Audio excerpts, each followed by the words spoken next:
कि जब अहले गुलशन कतरा कतरा उगलना पड़ेगा। मौजूद मुकरम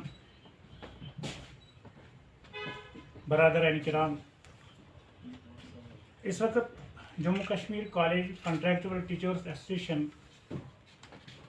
इस प्रेस कॉन्फ्रेंस में आपके सामने अपने वो मसाइल पेश करना चाहती है जो एक लंबे समय से सरकार के सामने पड़े हुए हैं, लेकिन बहुत बार डेलिब्रेशंस के बावजूद, बहुत बार उनके साथ आमने सामने बात करने के बावजूद, चाहे वो सिविल गवर्नमेंट हो या गवर्नर राज हो, हर दौर में इनके सामने हमने अपने मसाइल रखे, लेकिन बदकिस्मती से आज तक इन मसाइल का हल हमें नहीं मिला, जिसकी वजह से हम भुगत रहे हैं। ये वो तबका है, आमतौर कहा जाता है कि इल्म रोशनी है, जो आलिम है वो रोशनी का मीनार होता है।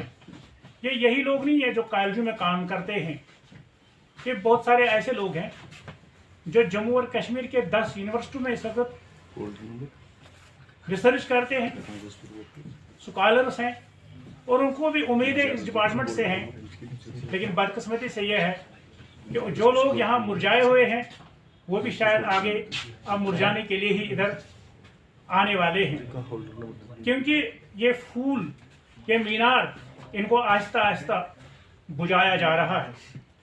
मैं आपको इस वक्त थोड़ा बहुत कुछ चीज़ों की तरफ आपकी तवज्जो लेना चाहता हूँ कि जो हमारी प्रॉब्लम है, जो हमारी डिमांड है, वो अरसे दराज से रही है कि हम डिपार्टमेंट में अरसे दराज से काम कर रहे हैं, हमें रेगुलराइज किया जाए। रेगुलराइज करने की इस डिमांड के साथ साथ जब 2010 में रियासत जम्मू कश्मीर ने एक एक्ट पास किया जिसका नाम civil services special provision act 2000 रुपये देंगे दिहाड़ी और उसके बाद आपकी छुट्टी, दूसरे दिन हमें आपकी जरूरत नहीं है, और एक गाइडलाइन। मगर हम फिर अदालत में गए, उस वक्त हमने उस गाइडलाइन 88 को भी चैलेंज किया और उस वक्त स्टे किया अदालत ने। उसने कहा है गाइडलाइन 88 इन प्रिजनर्स पर अप्लाई नहीं होगा, बल्कि इन पर गाइडलाइन 2018, 14, 15 वगैरह वही अप्लाई होगा।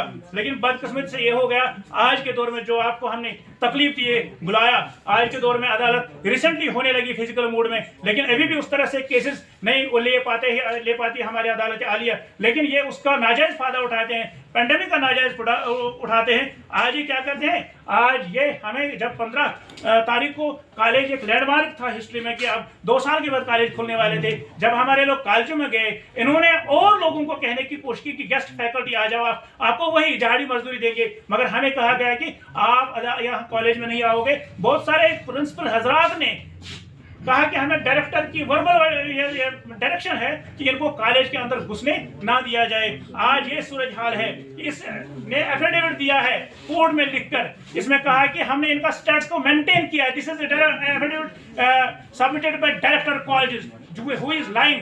वो झूठ बोलता है अदालत में और अदालत को कहता है कि हमने इनका स्टेटस मेंटेन किया है, लेकिन हकीकत यह है कि वो मेंटेन नहीं किया जा रहा है। हमारे लोगों को कहा जा रहा है कि आप कॉलेज में अंदर नहीं आ जाओगे। It is directors verbal direction to this principals and principals are following verbal direction. हालांकि उनको कहना चाहिए था कि नहीं, हमें आप रिटर्न इसकी मतलब डायरेक्शन दे दो, रिटर्न नहीं दी जाती, क्योंकि उनको पता है कि अदालत में हम कंटेम्प्ट में फंसेंगे। लेकिन इस तरह क्या करते हैं, झूठ बोलकर हमें परेशान करते हैं। उधर अदालत में एक बात बोलते हैं, यहाँ दूसरी बात बोलते हैं। इस तरह से हमें परेशान कर दिया गया। आज जो आपको हम फिर आपको बताऊं कि आपको तकलीफ दी है इसलिए कि ये एजुकेटेड लाट है। एक यूनिवर्सिटी 10 यूनिवर्सिटी में पढ़ता है एक लाट, दूसरा है जो कॉलेजों में आज तक पढ़ाता रहा और ये मुरझाए। मैं समझूंगा कि मीनार अब बुझने को है। आप देख लीजिए, मैं हूँ, दाढ़ी सफेद है, तब मैं आया था कॉलेज में जब मेरे चेहरे पर दाढ़ी नहीं उगी थी। आज मुझे कह रहे हैं कि आप रामबाग में खड़े रहो और जब आपकी जरूरत होगी पीएचडी करने के बावजूद, पोस्ट डॉक्टरेट करने के बावजूद आपको खड़ा रहना है। ये इस समाज की, मैं इस यहाँ की सिविल सोसाइटी आप मीडिया बरादरी से गुजारिश करता हूँ, ये एक उस तबके की गुजारिश है, ये उस तबके की परेशानी है जो तबका इस समाज का सबसे ज्यादा पढ़ा लिखा है, क्रीम है, KS और IAS अफसरों को बनाने वाला तबका, पुलिस अफसरों को कितनी तादाद है सर? ये 2300 लोग हैं, 2300 इन जम्मू एंड कश्मीर। ये 2300 लोगों का मसला है और इन पढ़े लिखे नौजवानों को गलत रास्ते पर चलने से आप मदद कर दीजिए कि ये उस गलत रास्ते पर ना जाएं। यहाँ की सिविल सोसाइटी से मैं गुजारिश करता हूँ, अदालत आलिया के चीफ जस्टिस जो हमारे हैं और बाकी हमारे वहाँ के जज हजरात, उनके वहाँ वकला हजरात, उनसे मैं गुजारिश करता हूँ कि इस समाज के इस तबके को गलत रास्ते पर जा रहे हैं। क्योंकि मैं बहुत सारे फोन जब मेरे आते हैं वो कहते हैं कि हमारे पास सुसाइड करने के सिवा कोई चारा नहीं बचा है, क्योंकि